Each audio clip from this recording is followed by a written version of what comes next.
Hello everybody, this is Con. Okay, so I'm driving the BMW F30 3 Series 330e that Kung Fu has just passed over to me. Okay, we exchanged cars and now I'm actually on my way to meet him again because two senior motoring journalists with a combined experience of 2 decades, okay, in exchanging test cars, forgot to exchange car keys as well. So I drove off in the 330e whilst the key fob is still with Kung Fu. And if anybody wants to argue against the merits of keyless entry, a feature which I have for long passionately pleaded for the inclusion in every car where possible, this is it.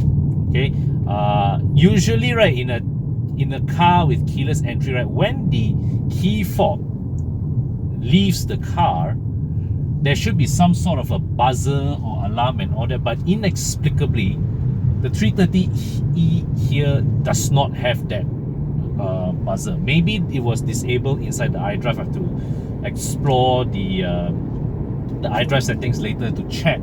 But yeah, so I drove for about 10 kilometers or so without realizing that the key fob of this car is still with Kung Fu. Yeah.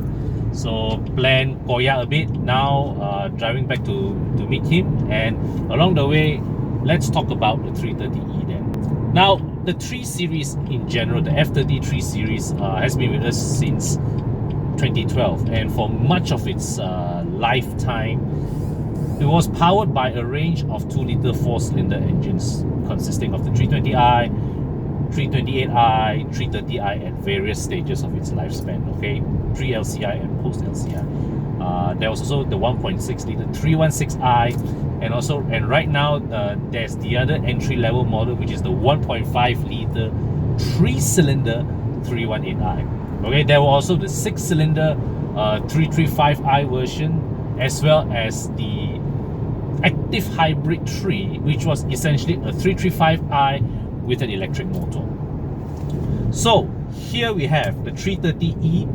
This is a plug-in hybrid model. So BMW brands this under its high performance range. Initially in Malaysia it was launched as the 330e Sport. Now BMW has made M Sport package standard for the 330e. Okay, so the entire F30 3 Series range in Malaysia now has been reduced to just the 318i and the 330e M Sport, nothing in between. Why does BMW no longer offer the 320i or the 330i or the 320d? So it is a very complex situation, unique only to our country because of our rather interesting EEV customized incentives, okay, which I do not profess to fully understand. But basically what happened was that when BMW first rolled out the 330e, okay, you have a fully loaded plug-in hybrid priced thereabouts the same with the mid-range 320i. Pick up. Tadi masuk, mau angkat barang saja. Thank you. So the 330e M Sport is available thereabouts the same of a 320i. It is very difficult to therefore justify the continued existence of a lower spec 320i priced thereabouts the same with less equipment and a less advanced powertrain.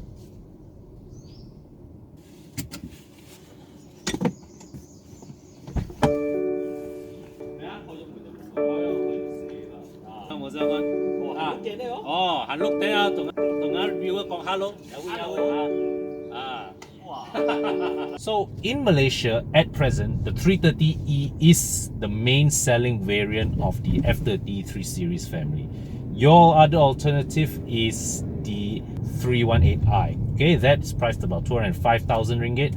This 330e, which comes standard in M Sport package, priced at about 250 260,000 ringgit. There is no in between. There is no 320i, there is no more 320d, there is no more 330i. So your choice is either a 1.5 litre 3-cylinder engine or a 2 litre plug-in hybrid model.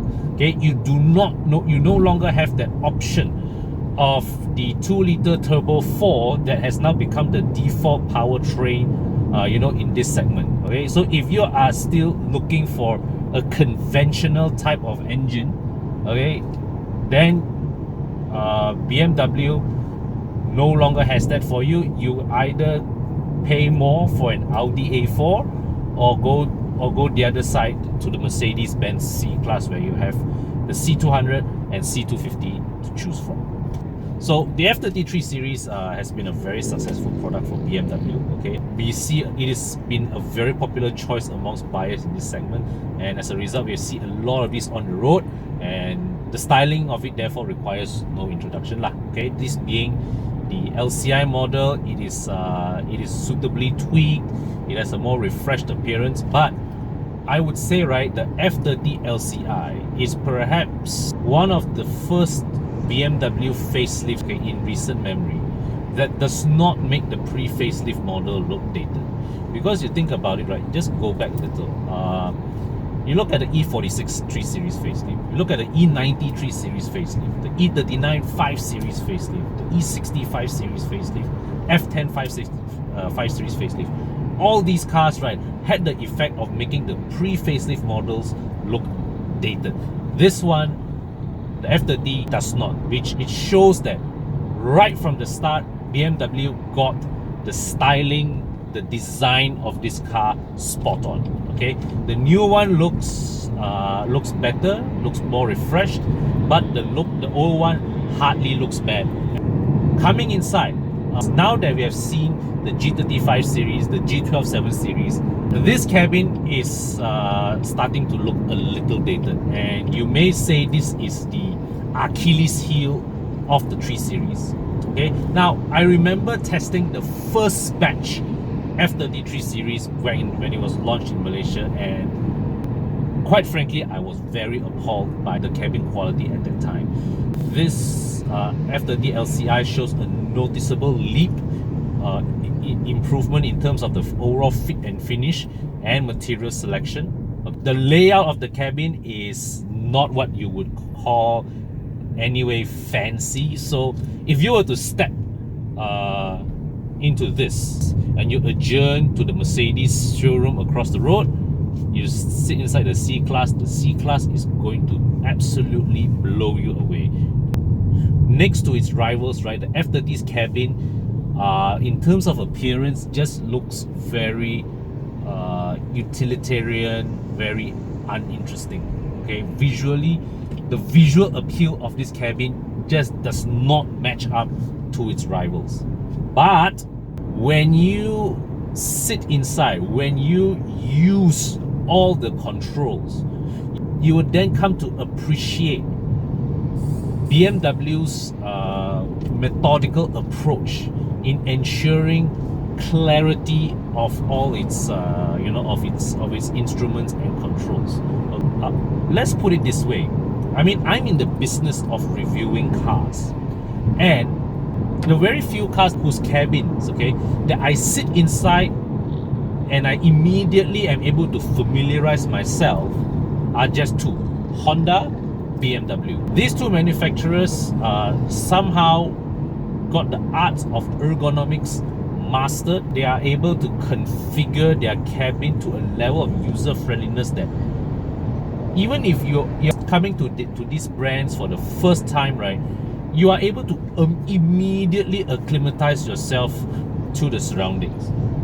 You can't say that about a Mercedes cabin, however beautiful it looks. Okay, and Mercedes cabins, current generation Mercedes cabins, they look gorgeous. But in terms of utility, in terms of ease of use, right, BMW still has it nailed down. If you're not particular about fancy schmancy appearances, right, the F30's cabin, it may be dated, yes, but quite easily is the most easy to use cabin in this segment.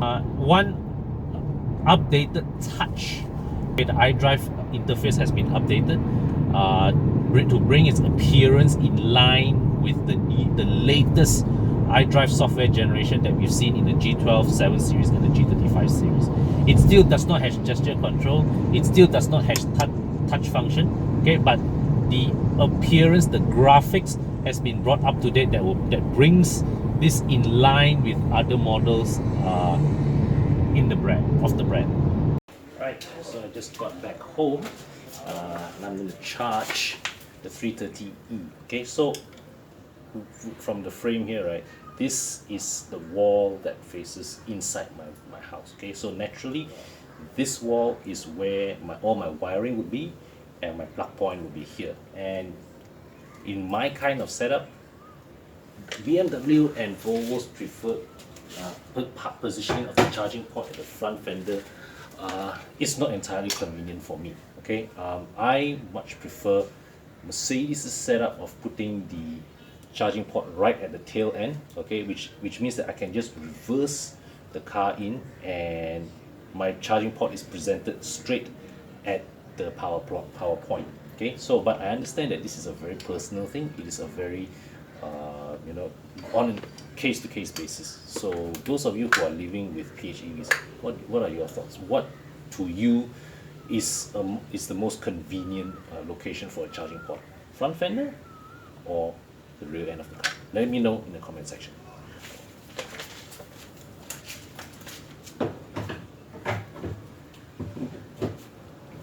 Drawbacks with PHEVs is that boot space usually is compromised. So I'm going to put this 330e's boot space to the test by trying to see if I can fit my stroller inside. Okay, so stroller.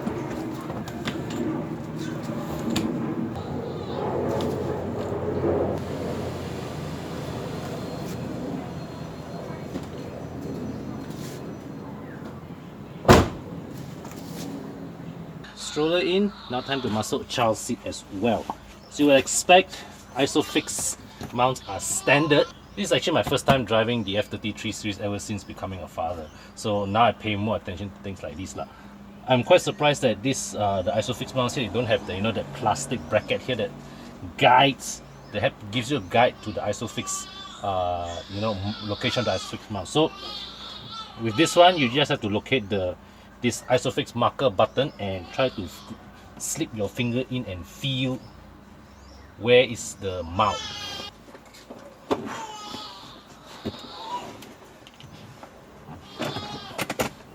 Right.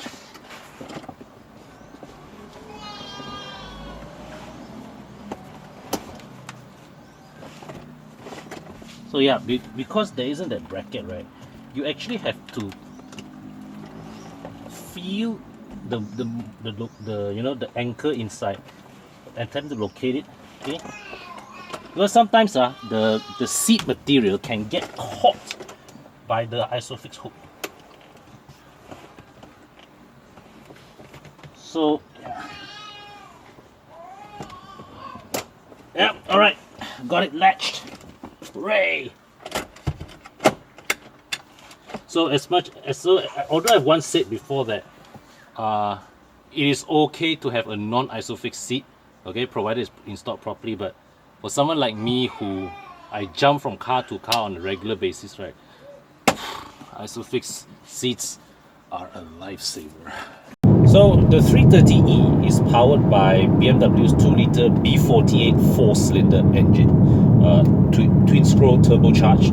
It is based on the 320i's 184 horsepower configuration. So when you add the electric motor, you get 252 horsepower, which then matches the 330i's outputs. Okay, but bear in mind, this is not a replacement of the 330i in a performance standpoint, because the 330i gives you 252 horsepower at all times, whereas the 330e you only get 252 horses if you have a fully charged battery.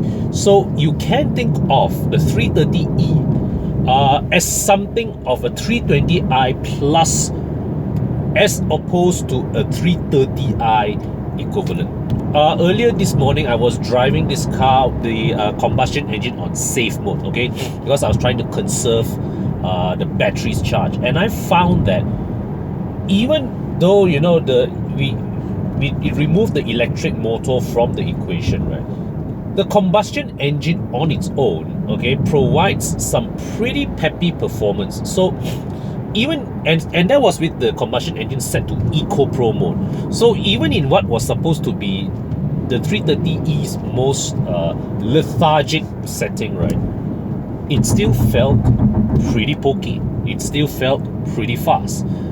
But of course, when you drive with both engine and motor in tandem, right, the 330e becomes devastatingly quick.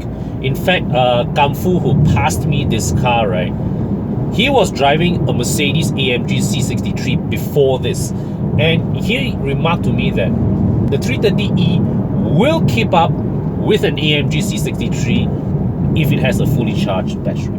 Now, the F33 series is a bit of an aging car, and you know, it's nearing the end of its production life cycle. But my experience here today tells me that, you know, even at this advanced age, it continues to be the best handling car in its segment. Okay, so the 330e being the PHEV and a hybrid battery hanging over its back, right? In theory, you would expect that, you know, this car will sacrifice a bit of its dynamics, okay? Because the weight balance kacha already relative to the regular 3 Series models. But what I can tell you is that if there are any dynamic penalties, I'm not good enough a driver to tell you the difference, okay? As far as I'm concerned, the 330e, the handling is as sharp as you would expect of a BMW 3 Series. And considering this car is running on M Sport suspension, it is also impressively comfortable. I mean, it is not as comfortable as the Mercedes C350e, but bear in mind, the C350e has air suspension. So that brings us to, you know, the big question regarding the 330e. How does it drive relative to the C350e? And I'll tell you straight up, the 330e drives better than the Mercedes, no question. Even though the C350e on paper seems to have a significant performance advantage, 279 horsepower combined and 600 Newton meters of torque, okay, 0 to 100 kilometers per hour, the C350e is claimed to do it in 5.9 seconds, the 330e 6.1. But I honestly, absolutely on a straight line, fail to tell the difference between the two. And if anything, once the roads, you know, become winding, the 330e definitely has the superior dynamic balance to pull away from the C-Class. But between the C350e and the 330e, which would I choose? Personally, I much prefer driving the 330e. It feels that much more dynamic and that much more agile than the C-Class. And the fact that, you know, it attains this kind of dynamic performance without needing the air suspension that the C-Class has. The C350e with air suspension, in my opinion, is the best version of the C-Class to drive, but still, it does not match up to any variant of the 3 Series with regards to dynamics. It does exceed, you know, the C-Class is a better car in terms of comfort. Okay, it has a far more presentable interior than the F30. I mean, the F30's cabin, seriously, right? Even when brand new, it was already looking very, very plain. And now that it is an aging car, right, the datedness of this cabin is just becoming very, very obvious. Even though I would give it full marks for, you know, ergonomic ease of use, but visual presentation, BMW is just lost miles to the C-Class. The only unfortunate thing about the 330e is that there is no longer an alternative. Okay, if you are in the market for a BMW 3 Series, you don't have that alternative for a 320i, for a 330i. Okay, Mercedes, in contrast, got its product, positioning spot on by offering the C350e as the range topping model. Okay, and you still have the C200 and C250 mid-spec models to cater to more conservative buyers. Okay, plug-in hybrid variants, right, like the 330e here, the C350 here, they are good value because of all our EEV incentives, but there remains a big chunk of buyers, especially those with a more conservative mindset. Heck, even I'm one of them. I would want, the choice of a car with just a simple, regular combustion engine. Okay, and quite sadly, the F30 3 Series no longer offers that option. It's either this or the 318i. But evaluated in isolation, there is no doubt the 330e is a very good car. It is a very capable car, and it is impressive that despite not initially setting out to engineer a PHEV version for the F30, BMW has made this car feel very dynamically resolved. Car's dynamics hardly feels hampered by the added weight of the battery and all the complexities of the hybrid system. Okay, that concludes my thoughts on the BMW 3 Series 330e. So as we all know, the G20 3 Series is around the corner, and you can count on the PHEV variant to continue to grow as a main selling option. Okay, in fact, reports suggest that the next generation 3 Series will have a choice of two plug-in hybrid variants. Okay, one paired with a 2-liter 4-cylinder engine, the other with a 1.5-liter 3-cylinder engine. Okay, but hopefully there will still be the choice of a regular 2-liter inline 4, okay, to cater to slightly more old-fashioned buyers like myself. Okay, so that concludes my thoughts on the F30 3 Series 330e. There separately is also a Genting run video I posted on this car, and that was very hilarious because I initially thought of going up Genting entirely on electric mode, but it's just that as I was going up some of the steepest sections of the slope, right, the motor just struggled to provide the adequate pace and just decided to abandon that little experiment. Yeah, so if you have a bit more time, spare a few minutes to watch that. And yeah, so until my next video, thanks for watching. Bye for now.